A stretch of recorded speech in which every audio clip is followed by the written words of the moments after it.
2024년 12월 1일 위험점검 시작하도록 하겠습니다. 지금 조정을 받고 있는데 쌍바닥 찍으러 가고 있죠. 쌍바닥 찍으러 가고 있는데 그게 나쁘진 않은 것 같습니다. 좀 조정 나오면 냈습니다. 300까지 열어놓고 있다고 말씀드렸고 이거 밑으로도 갈 수 있습니다. 코로나 이후 때 금리락이 280까지 갔었거든요.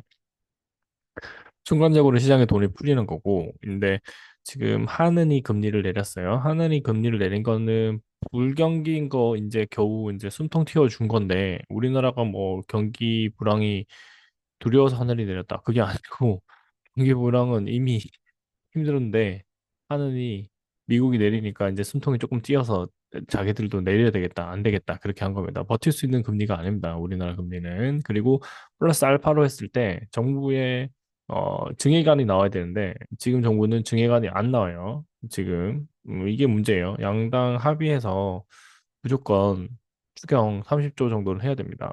제발 좀 이거부터 해야 이제 살아나기 시작할 겁니다. 코로나 할 때 산업이 무너졌는데 그 불경기에도 결국에 돈을 풀어서 해결했어요. 지금도 동일합니다. 돈을 풀면 해결됩니다. 다만 정부가 이제 부담을 합시다. 정부가.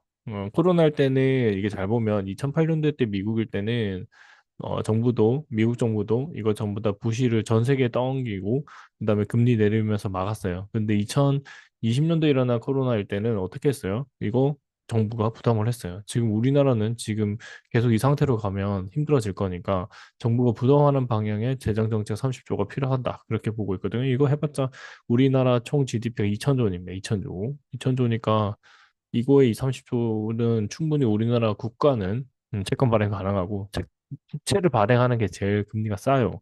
근데 왜 이거를 안 발행 안 하고 이상하게 하늘한테 빌리고 뭐 다른 공공기관에서의 금리를 빌려오고 있어요. 이거는 그냥 한마디예요. 국채를 발행하지 말고 재정 건전화에 빠져 있어서 그렇습니다.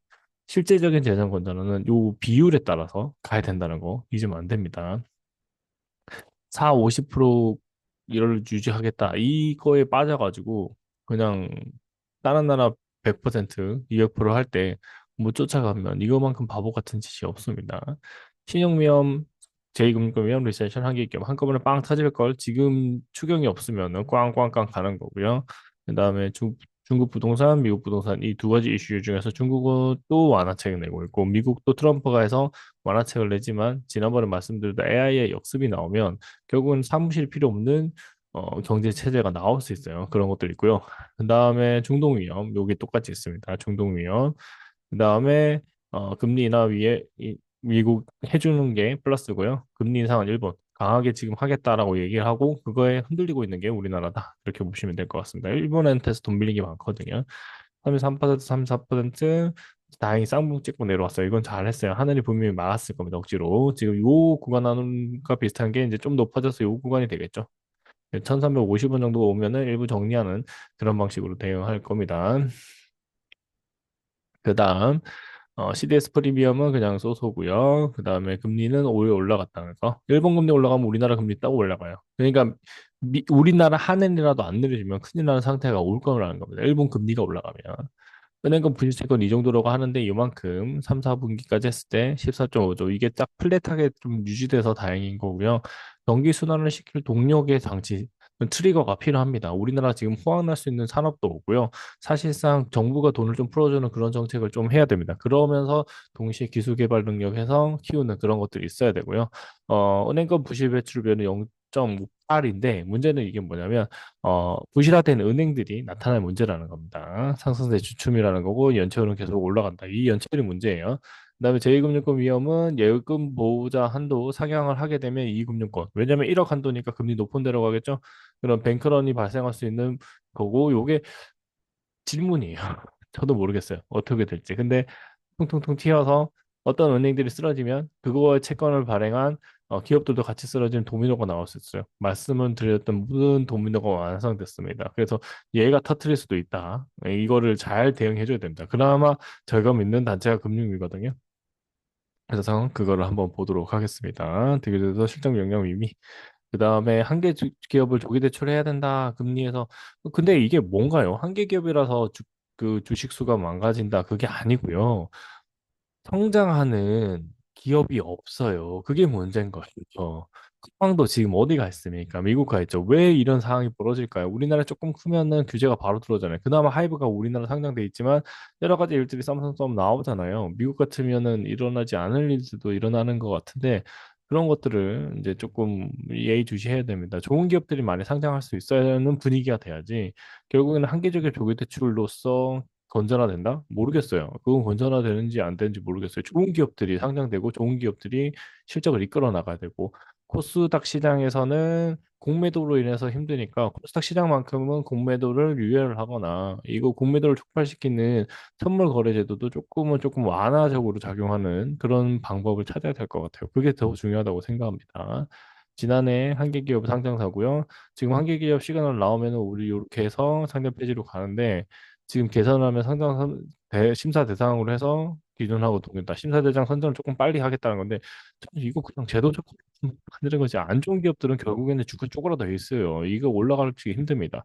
시총은요, 결국에는 시장의 인기를 몰고 이익을 20%까지 내는 기업들이 많아질수록 점점 높아질 수밖에 없어요. 그렇습니다. 그러니까 이게 기본 논리인데 거꾸로 가고 있다. 이게 뭐 못 사는 애들 패는 것만 가는 거가 뭐가 문제가 있는지 조금 아쉬운 것 같습니다. 이것 때문에 근본적인 문제는 해결되지 않을 거라고 보고요. 근데 실전 문제입니다. 지금 보시면은 자동차 부러지고 도소매 무너집니다. 그다음에 여기인데 금융은 원래부터 의미가 없어요. 반도체. 금융산업 성장한다고 해서 이게 여대 마진으로 올라가는 거지 해외 투자에서 수익 나는 거 아니잖아요. 그게 진짜 말이 안 되는 거예요. 해외 투자해서 수익 나는 증권사 개통 말고는 그냥 금융권에서 투자은행사 역할을 제대로 하는 데는 별로 없는 것 같습니다. 비내구재, 음식료. 그러니까 이게 무경기인 거죠. 준내구재는 조금 괜찮고 내구재가 올라가야 되는데 안 되는 거죠. 투자가 거의 없다라고 보시면 됩니다.